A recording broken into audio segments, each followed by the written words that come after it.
lives claim no easy victories. I'd like to thank Junius Williams, of course, and the entire committee that helped put this together. This commemoration is incredibly important for us all. And obviously, I'd like to thank all the folks that are in the audience that was there at that time, that risked their lives, their family, their community, for our present and our future.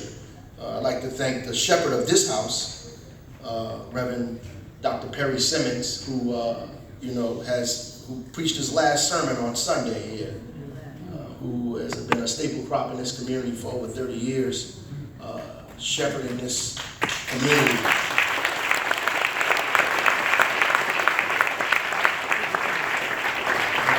And obviously, Reverend Stephanie Minity and the Jubilation Choir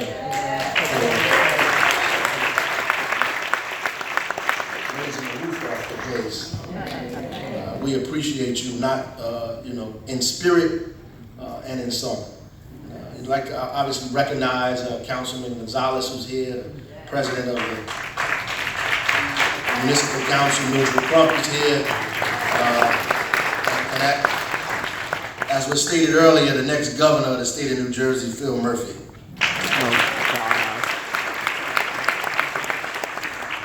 But I just like to say, tell no lies, claim no easy victories. I'm Carter Brown. Tell no lies, claim no easy victories. I was born in April of 1969, a year after Martin Luther King was assassinated in Memphis. 3 years after Malcolm X's chest was blown open in Harlem and Medgar Evers gunned down in his wife's arms while his children looked on. I was just a newborn baby when Ken Gibson became the first African-American mayor of a major city along the eastern seaboard. I was not yet born when Newark went up in smoke, and earlier Harlem, and Jersey City, and Watts, and Detroit. Some cities went up more than once, even Plainfield. Yeah. I was not around then, but I still feel the heat from those fires burning in cities across America, and the remnants of unanswered questions, dreams deferred, and a deep, malignant tumor of inequality still lingering like a heavy odor. We treat what happened in our city and many cities in America with a mix of intrigue and romanticism. Never the danger and horror that it really represented, or the systemic and constant beatdown of a people that exploded almost scientifically in front of one of the worst precincts in the city, across from an American experiment known as Hayes Homes Projects, where poverty was concentrated, where people in the Central Ward were being force-fed a daily dose of urban renewal. I was watching a sitcom with my daughters, and there was this character. I'm guessing she was supposed to be a liberal, progressive teacher in an average American suburban classroom. And she began a lesson by saying to the students, I want to talk about the civil rights movement. And went on to say how exciting the times were then. It was rather disturbing to me to hear, because I thought for a minute maybe I was overreacting, but it represented something different for me. It reminded me that Medgar Evers was killed on his own lawn, that Goodman, Schwerner, and Cheney was killed, and Viola Liuzzo shot on the way home from a march, and Jimmy Lee Jackson shot to death, and Emmett Till beaten, shot, and thrown in the bottom of the Tallahatchie River. James Meredith shot in the middle of his march against fear. Both Kennedys murdered, King stabbed in his chest and later killed on a hotel balcony. Malcolm X shot down at the Audubon Ballroom. Fred Hampton murdered in his sleep next to his pregnant wife. 26 people were killed in the Newark Rebellion. Tanks rolled up and down major streets, and my father was beaten by the police by one of his own classmates. And chained to a wheelchair in the hospital. My brother was just born a month before, and my mother had no idea where my father was. She had to call some of his artist friends outside of the city to learn of his whereabouts, to find him bleeding from his head in a hospital. He was later convicted in a court for inciting this rebellion, not poverty, not police brutality, not lack of housing, or any of the things pointed out in the Kerner Commission report. Just him and his poems, which they read in court as proof of his nefarious activity. These were dangerous and ugly times, not really anything exciting here.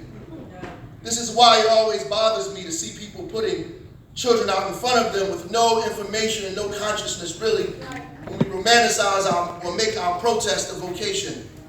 But I understand that we lack clarity because we have never really been honest and analytical and open and had open discussions with each other or our children about about what actually happened then and how and why Newark burned in 1967. Nor have we reconciled our emotions or dealt with the errors made in those times or faced off with the conditions that still exist today. We have become content with blaming each other and destroying each other for not being able to eradicate these economic and social conditions that have plagued our communities like Newark since the end of the Second World War. Nor have we come to grips with the idea that our reforms have not worked, and that we have been organizing people around symptoms and not the root cause of these problems, so we find ourselves repeating the same old refrains. We have not faced the problems head on and have not been creative about how we organize our way out of this. And more importantly, have not told our children the entire truth. So they use social media to destroy each other, not poverty. They attack each other, not racism. They beat each other down, not inequality. In fact, a few days ago, people marched in front of the main precinct demanding that police do something about the murder in their city and not police brutality. Many people are not clear that those fights are actually tied together. When you talk about the quality of policing, or deeper, the idea that we expect the police to address social and economic problems that this country refuses to really address and hasn't done so for decades. In fact, they were used to further those conditions, not repair them. Today, we are attempting to redefine and reimagine what policing looks like in our communities. And our imagination should include the democratization of our economy and the collective responsibility to use our institutions and our city for the well-being of the residents here. The Newark Rebellion wasn't just some emotional response to a rumor, though it was emotional. It wasn't some chaotic activity that people decided to get involved in spontaneously, though spontaneity was involved and chaos ensued. It was not a riot. A riot is what people do after football games and they turn over cars. That's right. Riots is what happened when folks take to the streets because their local athletic team lost the game and they stop and jump on top of police cars and nothing happens to them. Pumpkins, you know. Those are riots. Newark, there was a cauldron that boiled over. It was a rebellion. It was... That's right.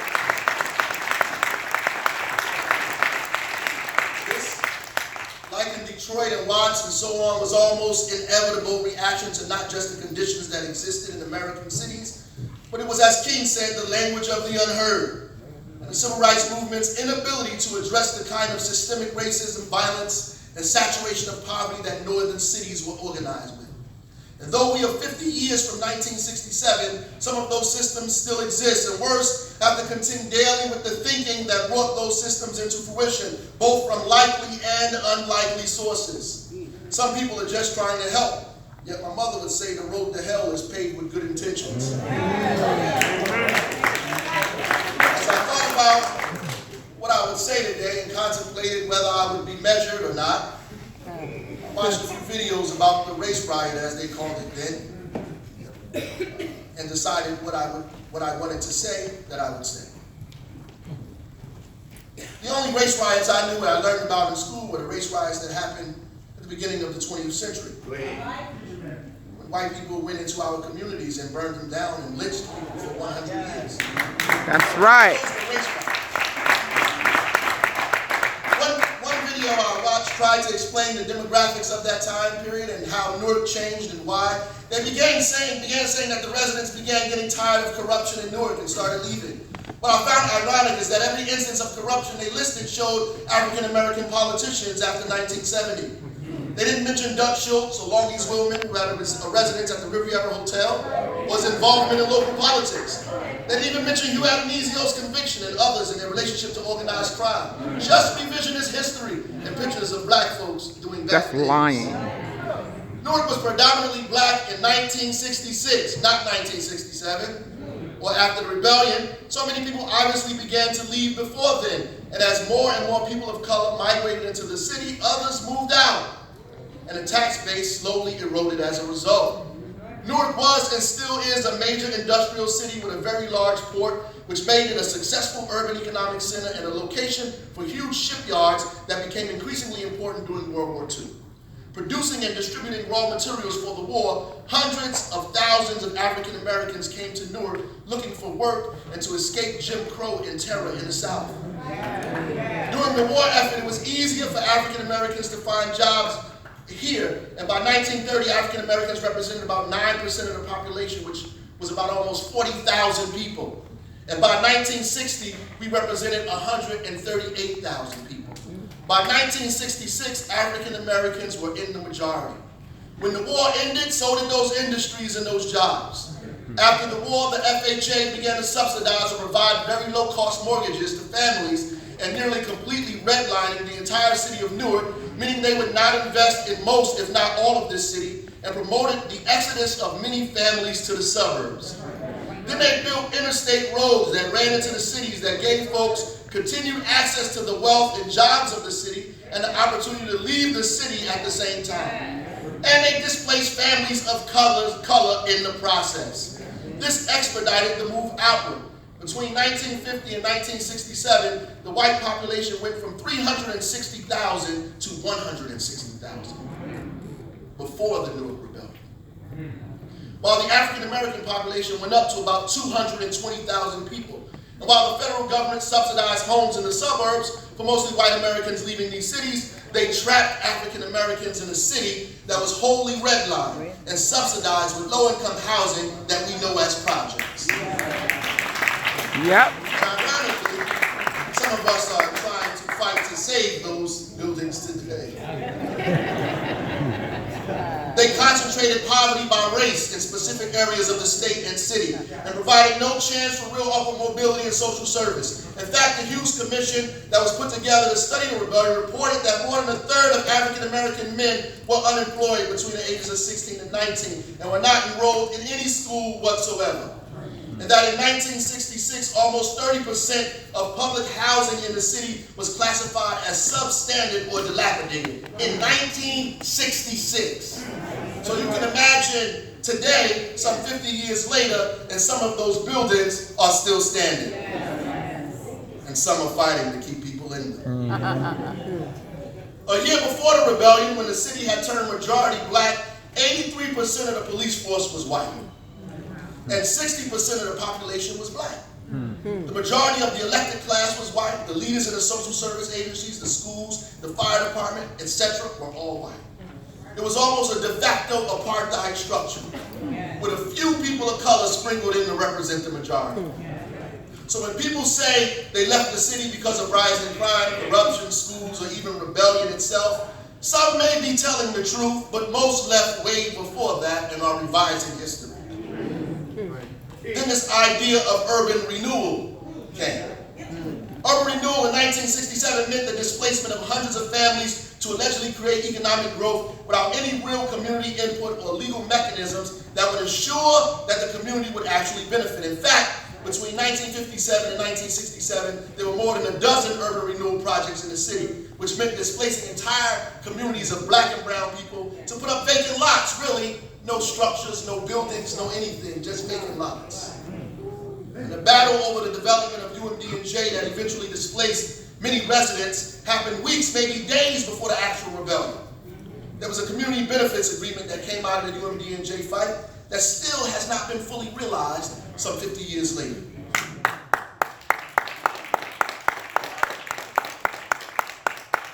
There are many people that claim that the Newark Rebellion paved the way for more intensity and later even the first black mayor of the city, and I would not completely agree with that, though emotionally and psychologically it may have put a greater sense of urgency on the moment and even inspire a few to get involved in what was already taking place. Before the rebellion, Newark was filled with many organizations. We can't shortchange them. From traditional civil rights organizations to the newer radical groups, a growing cultural nationalist movement, and a national cry for black power.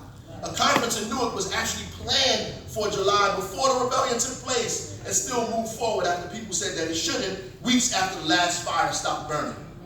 There's a picture that I've seen countless times growing up at a Black Power conference in Newark with my dad, sitting with a bandage over his head, fresh out of the hospital and jail, and on his left sat Maulana Karanga, and on his right was H. Rap Brown. People from all over the country converged on our city for this historic moment to hold one of the country's first Black Power conferences. And later on, C-Fund, led by Ras Baraka, called for a Black and Puerto Rican convention that was convened with Bob Kervin at the helm. Some of the things that they talked about in the Black and Puerto Rican convention, they said that the cost of education and welfare should be completely taken over by the state and the federal government. That the state should pay for education in the city. Reminds me of Abbott versus Byrd. They said that revenue sharing, the federal funding mechanism should give extra consideration to real estate tax overburdened cities like Newark. Schools have to teach Black and Puerto Rican history, beginning at the primary level. The school district should be divided into districts with duly elected governing boards. There needs to be more Blacks and Puerto Ricans appointed to the police force, and the police officers should live in the city. The establishment of effective police civilian review board to investigate and hear community complaints concerning police activity. Teachers should live in or have backgrounds related to the community in which they are teaching in. Yeah. Schools need an all-day program for pre-K and kindergarten children. Free lunches should be given for economically disadvantaged children. All of this sounds familiar. Yeah. Things that we are still struggling to get today. And soon after Ken Gibson was elected mayor in a time when the city was not only physically devastated and poverty growing, the tax base bailed and bailing, but he was left with a huge budget deficit and had to lay off at least a third of his workforce. They finally turned the city over, but after almost totally destroying and looting it. So they show you videos of people looting stores, but the real looting took place with the resources that existed in City Hall. Go on and preach.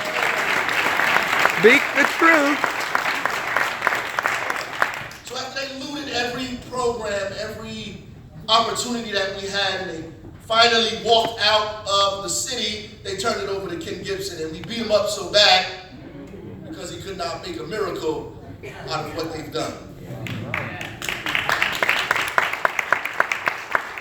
So what did we learn? What must be done? We certainly have a completely different makeup of the police department today than we did in 1967. We are in the majority now, but we still suffer from systemic patterns and practices that look the other way when our constitutional rights are abridged and when racism rears its ugly head.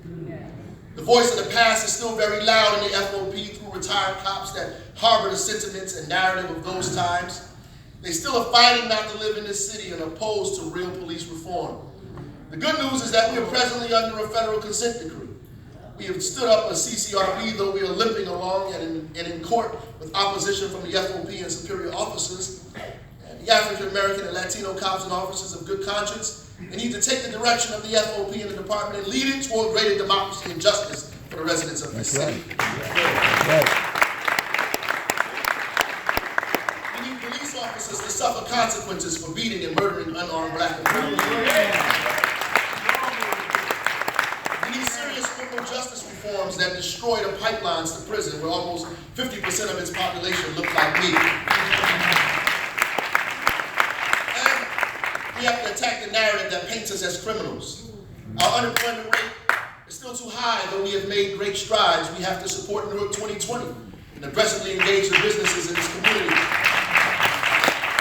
Hire Newark residents and support living wages. We have to demand that they support local businesses here and spend their dollars in our city.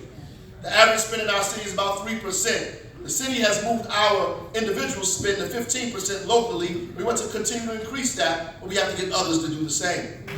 We have to support NCLC and continue to create more pipelines from the public schools to the universities in this city.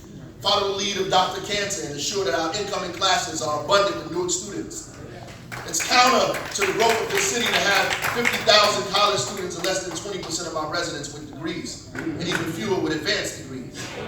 We have to take full control of our school system and begin to focus on relevant and useful curriculum. And while people try to distract you into many different things, we have to focus on relevant and useful curriculum.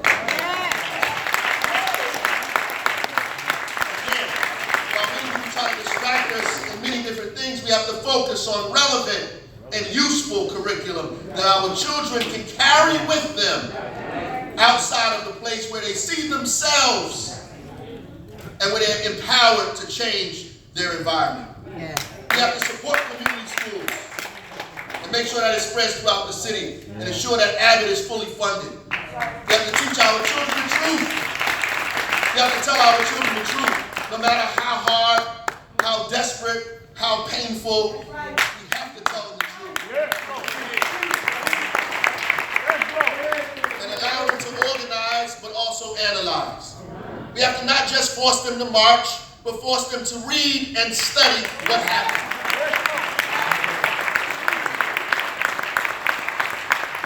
You can't just organize and mobilize without information. No investigation, no right to speak. We have to stop being on the defensive and start moving the ball down the field. We need an offensive play, not just reaction. We need offensive plays. We've been so used to playing the game without the ball that when we get the ball, we don't know what to do with it. Our people deserve to win, not just suffer in principle.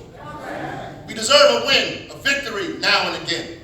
We don't deserve to die on dirty streets. We don't deserve to sing and languish in jail. We don't want to lose all of the time and talk about how great and romantic it is losing. We want to win. We want to be in the finish line. We want to be at the goal post. We want to carry the ball all the way around the plate. We want to win. And our children deserve a victory. That's right. We have to continue to support the growth of summer youth employment and training.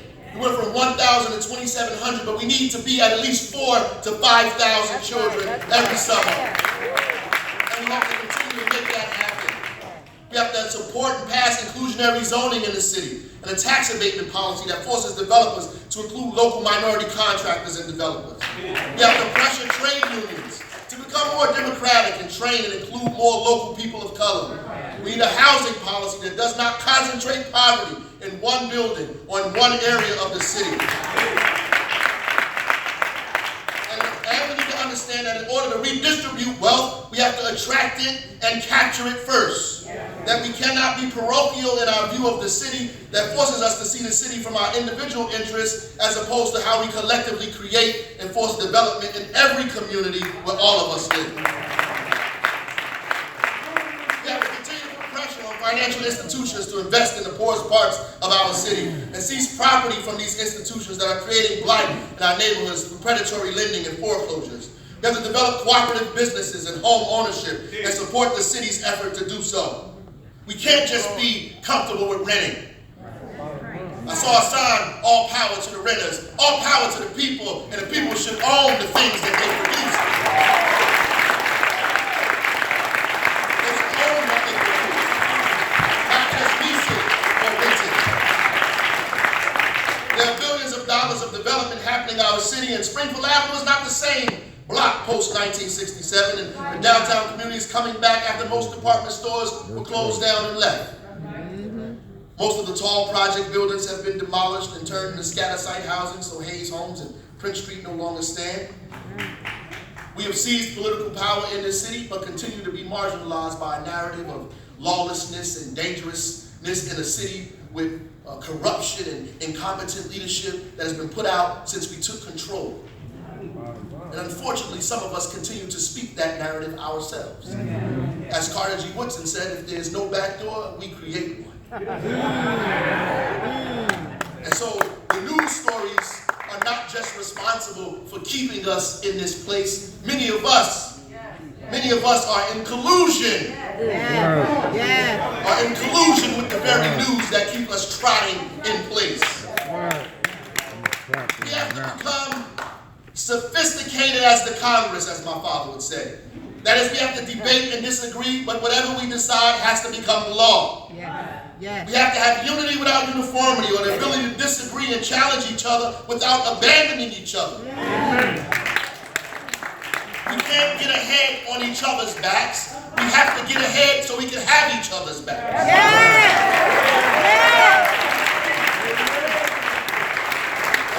Our job is not to beat our brothers. Our job is not to destroy our allies. Our job is not to diminish our help.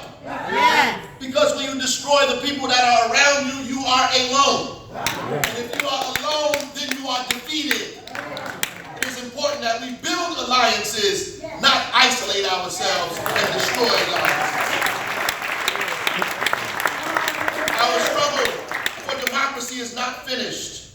Our quest for political and economic power and equity is not finished. Our push to eliminate the conditions that caused 1967 is not over. Our trip to the bank, as King pointed out, still yields us a check marked insufficient funds.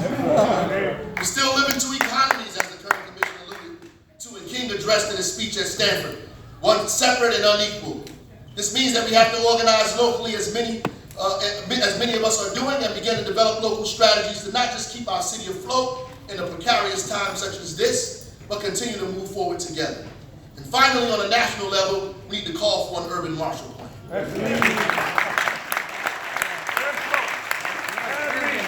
The New Deal missed entire communities. Jim Crow and systemic racism was the rule of the day when the New Deal was here. And as they fixed and repaired war-torn Europe, they created policies that caused deterioration of our cities and deliberately disinvested in our neighborhoods. They blamed us for the failure of its institutions. They took away the property base in the city and told us that the schools were funded by property tax and then beat us up and took the schools when we had no resources to educate our children. And then put us against one another in the street and in public, and then we called for our oppressors to come in and control our destiny in our city. We asked them to come in to take the schools from us.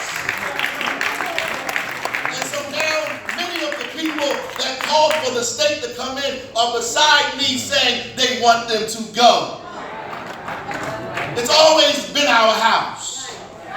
It's always been our place. If you didn't learn anything from 67, that's what you should have learned, that self-determination is important. And if we make an error, we have the right to make errors. If we make a mistake, we have a right to make mistakes, but we also have a right to fix our errors. We have a right to fix our mistakes. We have a right to elect our own people. We have a right to govern our own businesses. We have a right to open our own stores. We have a right to run our own schools. We have a right to teach our own babies. We have the right to run our own streets, our own households, our own homes. That's what self-determination means. It means forward ever, backwards never. It means forward ever, backwards never. It means that every institution in this city should be controlled by the people who live in this city. That's what it means. And I don't care how many times we mess it up. We have the right to fix it as many times as we mess it up.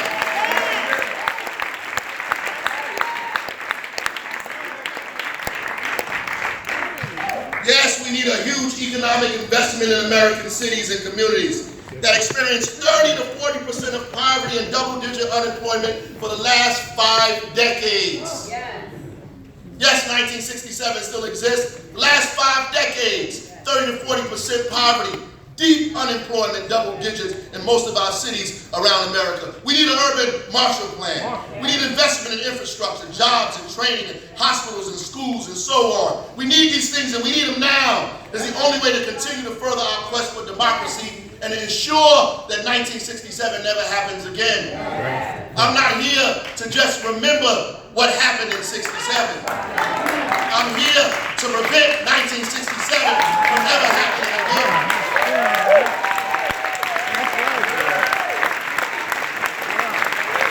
We don't want to die in the street. I don't romanticize death.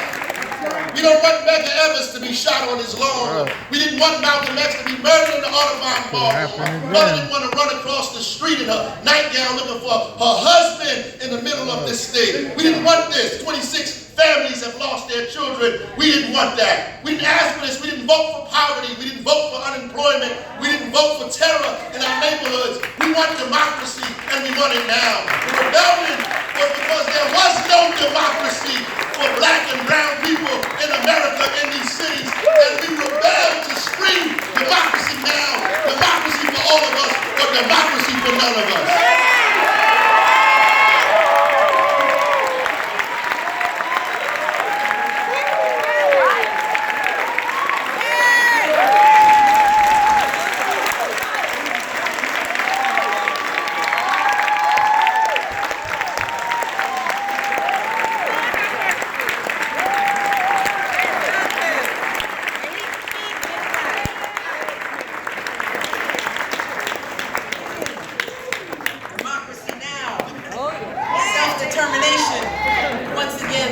our great city.